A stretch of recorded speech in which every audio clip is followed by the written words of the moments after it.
Hello. അപ്പം ഞാൻ കുറച്ച് മുമ്പായിട്ട് എൻ്റെ ജീവിതത്തിലെ കുറച്ച് കാര്യങ്ങളായിട്ട് ബന്ധപ്പെട്ട് കുറച്ച് വീഡിയോസ് ചെയ്തിട്ടുണ്ടായിരുന്നു.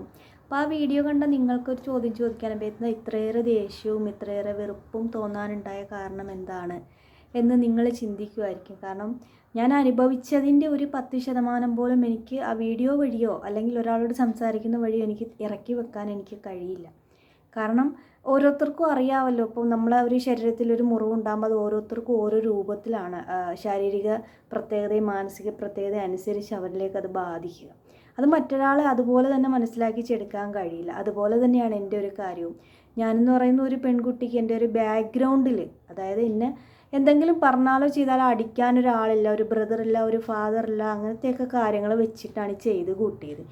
ഈ 3, 4, 5 പ്രാവശ്യം ഒരു തലാഖിൻ്റെ ഡൈവേഴ്സിൻ്റെ പേപ്പർ പള്ളി വെച്ചിട്ട് സംസാരിക്കാൻ പോയ സമയത്ത് ഒരാൾ അവിടെ നിന്നിട്ട് ചോദിച്ചില്ലേ, 2 സ്ത്രീകളായതുകൊണ്ടാണോ ഇങ്ങനെ സ്ഥിരം ഇവരിങ്ങനെ വിളിച്ചുകൊണ്ട് വന്നിട്ട് അപമാനിച്ച് വിടുന്നത്?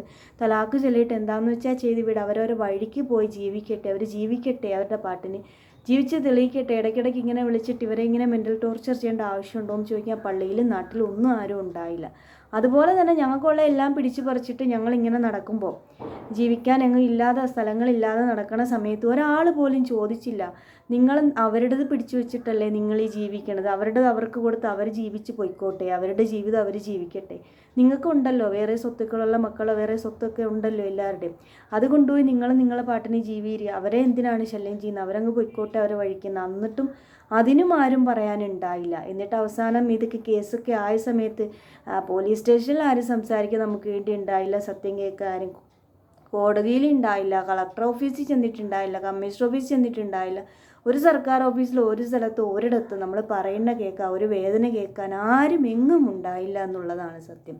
അതുപോലെ തന്നെ ഞാൻ എൻ്റെ മദ്രസയിൽ ഓതി കിട്ടിയ ഖുർആനപ്പുറം ഒന്നും ചിന്തിക്കാതെ നടന്ന ഞാൻ ആ മദ്രസയിൽ എനിക്ക് ഏറ്റവും കൂടുതൽ മാർക്ക് വാങ്ങിച്ചിട്ട് എനിക്ക് കിട്ടിയ സർട്ടിഫിക്കറ്റ്സ് ആണ് ഉണ്ടായിരുന്നത്. രണ്ടും അത്ര പൊന്നുപോലെ പബ്ലിക് പരീക്ഷയുടെ ഞാൻ ഫ്രെയിം ചെയ്ത് വെച്ചിരുന്ന സാധനം, കണ്ട് ഞാൻ കൊതി തീർന്ന സാധനമല്ല. അത് കത്തിച്ചപ്പോൾ പോലും ഒരാളും ആ കുട്ടി ഏറ്റവും കൂടുതൽ മാർക്ക് വാങ്ങി ജയിച്ചു പോയൊരു കുട്ടിയല്ലേ ഈ ദറസിൽ, ഈ നാട്ടിൽ ഏറ്റവും കൂടുതൽ പഠിച്ചതല്ലേ, അതിന് എത്തിയമായതുകൊണ്ടല്ലേ നിങ്ങൾ ഇങ്ങനെ ചെയ്തതെന്ന് ചോദിക്കാനോ ആ വേദന ഒന്ന് പങ്കുവയ്ക്കാനോ ഒരാളുണ്ടായില്ല. ഞാനീ വെയ്യാണ്ട് ഹോസ്പിറ്റലിൽ കിടക്കണ സമയത്തൊന്നും ഒന്നിനും ഒരാളും ഉണ്ടായില്ല. ഞാൻ അനുഭവിച്ച് തീർത്ത വേദന, എനിക്ക് നഷ്ടം, എൻ്റെ കരിയർ ആ സമയത്ത് എനിക്ക് പോയി, ഒരുപാട് എക്സാമുകൾ എഴുതാൻ പറ്റാണ്ട് മാനസികമായിട്ട് ഞാൻ ഒത്തിരി പോയി, എൻ്റെ കോൺഫിഡൻസ് പോയി. ഞാനെന്ന് പറഞ്ഞൊരു വ്യക്തി ഞാനല്ലായിരുന്നു ഇതിന് മുമ്പുണ്ടായിരുന്നു. അത്രയേറെ നഷ്ടങ്ങൾ എനിക്കുണ്ടായി, അത്രയേറെ ഉണ്ടാക്കി വെച്ച് ഈ ആളുകളോടൊക്കെ. എന്നിട്ട് നമ്മളെ ജില്ലയുടെ പേര് പറഞ്ഞിട്ട് പലയിടങ്ങളിലും പോയി എന്നെ അത് വെച്ച് പോലും കാശുണ്ടാക്കാൻ വേണ്ടി എന്തിനിറങ്ങി തിരിച്ചേക്കാവുന്ന രൂപത്തിൽ അപമാനിച്ചവരോടൊക്കെ എനിക്ക് എന്താ തോന്നുക? വെറുപ്പല്ലാതെ. ഞാനിപ്പോൾ ജീവിച്ചിരിക്കുന്നതുകൊണ്ടാണ് നിങ്ങളൊക്കെ എന്നോട് ചോദ്യം ചോദിക്കണത്. തിരിച്ച് ഞാനൊരു ആത്മഹത്യയുടെ വഴി എങ്ങാനും തേടിയിട്ടുണ്ടെങ്കിൽ തിരിച്ച് കുറച്ച് ദിവസം ഇങ്ങനെ പറഞ്ഞുകൊണ്ട് നടന്നേന്, അവരത്രയേറെ ദ്രോഹിച്ചിട്ടാണ് പോയി ആത്മഹത്യ ചെയ്തതെന്നൊക്കെ പറഞ്ഞിട്ട് നന്മ പറയാൻ നടന്നേ. നമ്മൾ ജീവിച്ചിരിക്കുമ്പോൾ നമ്മൾ എത്ര ഉറക്കം വിളിച്ചിട്ട് നമ്മളെ സങ്കടങ്ങൾ പറഞ്ഞാലും നമ്മളൊരു സാധാരണക്കാരാണെന്നുണ്ടെങ്കിൽ ആരും കേൾക്കാൻ ഉണ്ടാവില്ല. കുറച്ച് കാശുണ്ടെന്നുണ്ടെങ്കിൽ എന്തും ആരെ നേരെയും കാണിക്കാം, എന്തും എഴുതി ഉണ്ടാക്കാം. നാളെയും ഞങ്ങളുടെ ജീവിതത്തിൽ ഇതേ ആൾക്കാർ വന്നിട്ട് ഓരോ പേപ്പറോട് വന്നിട്ട് നമുക്കുള്ളതൊക്കെ പിടിച്ചു പറിക്കാൻ നിൽക്കും, എവിടെ പോയി ജീവിച്ചാലും. അതുകൊണ്ട് ഇതൊക്കെ എല്ലാം ക്ലെയിം ചെയ്തതിന് ശേഷം നമുക്ക് എവിടെയെങ്കിലും ഒരു സ്ഥലത്ത് സമാധാനം കിട്ടുന്ന ഒരു സ്ഥലത്ത് ജീവിക്കണം. അത് തന്നെയാണ് ആഗ്രഹം. കാരണം ഈ ഭൂമിയിൽ ജനിച്ചില്ലേ, നമ്മൾ മരിക്കാനുള്ള ഒരു വഴി തേടിയിട്ടില്ല. നമ്മൾ ഇത്രയും ടോർച്ചറിങ് അനുഭവിച്ചിട്ടും ഈ കാലഘട്ടത്തിൽ രാത്രി വരെ ഒറ്റയ്ക്കായിട്ട് ഒരു കുട്ടി 10-40 ദിവസം ഒറ്റയ്ക്ക് ജീവിച്ചു എന്ന് പറയുമ്പോൾ, ഒരാളെ പോലും മിണ്ടാൻ പോലും ഇല്ലാത്തൊരവസ്ഥയിൽ ജീവിച്ചു എന്ന് പറയുമ്പോൾ, അത്രയും അധികാരവർഗത്തിൻ്റെ മുന്നിലാണ് ഞാൻ ജീവിക്കണം. ആ സമയത്ത് രാത്രി നടത്തിയെന്നൊക്കെ പറഞ്ഞിട്ട് IAS IPS എല്ലാം ചേർന്നിട്ട് ഒരുപാട് പ്രഹസന പരിപാടികൾ നടക്കുന്നുണ്ടായിരുന്നു. പത്രത്തിലൊക്കെ വൈകും. എനിക്ക് പുച്ഛം തോന്നി. കൂട്ടം കൂടി ഇങ്ങനെ നടന്നിട്ട് ആരെ കാണിക്കാനാണ്? ഒരു പെങ്കൊച്ച് ഇവിടെ ചെന്ന് അവരുടെയൊക്കെ മുന്നിൽ യാചിച്ച് സംസാരിച്ചിരുന്നു. അങ്ങനെ ഒരു ഞാനും ഉണ്ടായിരുന്നു. ഇപ്പം ഞാൻ തല ഉയർത്തിപ്പിടിച്ചാൽ ഞാൻ നടക്കുന്നു. ഞാൻ ആരെയും സാറേന്ന് വിളിക്കില്ല, ബഹുമാനിക്കില്ല, ആർക്കും ഒരിതും കൊടുക്കില്ല.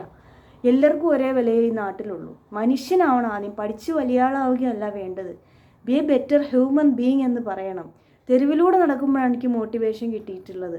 അല്ലാതെ ഒരിക്കലും വലിയ വലിയ ആളുകളിലേക്ക് നോക്കുമ്പോൾ അല്ല എനിക്ക് കിട്ടില്ല. ഇന്ന് ഞാൻ ജീവിച്ചിരിക്കാൻ കാരണം 1-2 മിണ്ടാപ്രാണികളോ അല്ലെങ്കിൽ വേറൊരു സാധാരണക്കാരെ താഴെ തട്ടിലുള്ള ചില ആൾക്കാർ പാസ് ചെയ്ത് പോയപ്പോൾ എനിക്ക് തന്നുപോയ ചില മോട്ടിവേഷനും ഒക്കെയാണ്. അല്ലാതെ ഈ പറയുന്ന ഒരു വലിപ്പത്തിൽ നോക്കിയിട്ട് അങ്ങനത്തെ ഒരാളുടെ സുരക്ഷയിലോ ഒന്നിലോ അല്ല ഞാൻ ഇന്നും ജീവിച്ചിരിക്കുന്നത്. ഇന്നും ഞാനിതുപോലെ പറയാൻ ജീവിച്ചിരിക്കാനുണ്ടായ കാരണം എനിക്കിത് പറഞ്ഞേ പറ്റൂ. കാരണം നമ്മൾ തെറ്റൊന്നും ചെയ്തിട്ടില്ല. എല്ലാവരും പിടിച്ച് പറിച്ച് കൊണ്ടുപോയാണ് നമുക്ക് ജീവിക്കാൻ വേണ്ടതെല്ലാം. പ്രത്യേകിച്ച് എൻ്റെ സ്ഥാനത്ത് ഒരാണായിരുന്നുണ്ടെങ്കിൽ എല്ലാവരും പറയാൻ ആണായിരുന്നുണ്ടെങ്കിൽ ഇങ്ങനൊന്നും ആരും കയറി ചെയ്യില്ല. എന്താ, ആണുങ്ങളില്ലാത്തവരൊന്ന് ജീവിക്കണ്ടേ? ആണുങ്ങൾ ഒരു ദിവസം തീരുമാനിക്കുകയാണ് ഇവളുമാർ അവരെ പാട്ടിന് പോട്ടെ, എനിക്കൊന്നും ചിലവിന് കൊടുക്കാനൊന്നും താല്പര്യമില്ല, അവരവരെ പാട്ടിന് ജീവിക്കട്ടെ എന്ന് പറഞ്ഞ് തള്ളിവിടുമ്പോൾ അവിടെ പിടിച്ച് ഉയർന്നു വരികയാണ് ആരുടെ സഹായം ഇല്ലാതെ. അപ്പം വീണ്ടും അതിൽ നിന്ന് പിടിച്ച് പറിക്കാൻ നിൽക്കുക, അതിന് കൂട്ടു നിൽക്കാൻ കുറേ അധികാരി വർഗം. എനിക്ക് വെറുപ്പാണ്, എനിക്ക് ഇങ്ങനെയൊക്കെയുള്ള ആളുകളോട് വെറുപ്പാണ്. വലിയ വീടോ വലിയ കാറോ വലിയ ജോലിയോ ഒന്നും ഉണ്ടായിട്ടൊരു കാര്യവുമില്ല.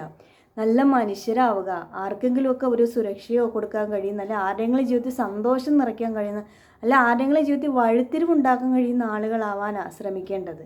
അല്ലാതെ ഇങ്ങനെ വലിയ പ്രിവിലേജ് ഇരുന്നിട്ട് ഞാൻ ആരാണെന്നറിയാവോ, എന്നെ സാറേന്ന് വിളിക്കണം, എന്നെ ബഹുമാനിക്കണം, ഞാൻ തീരുമാനിക്കുമെന്ന് പറയുന്ന പോലെ അങ്ങനെ ഒന്നുമല്ല.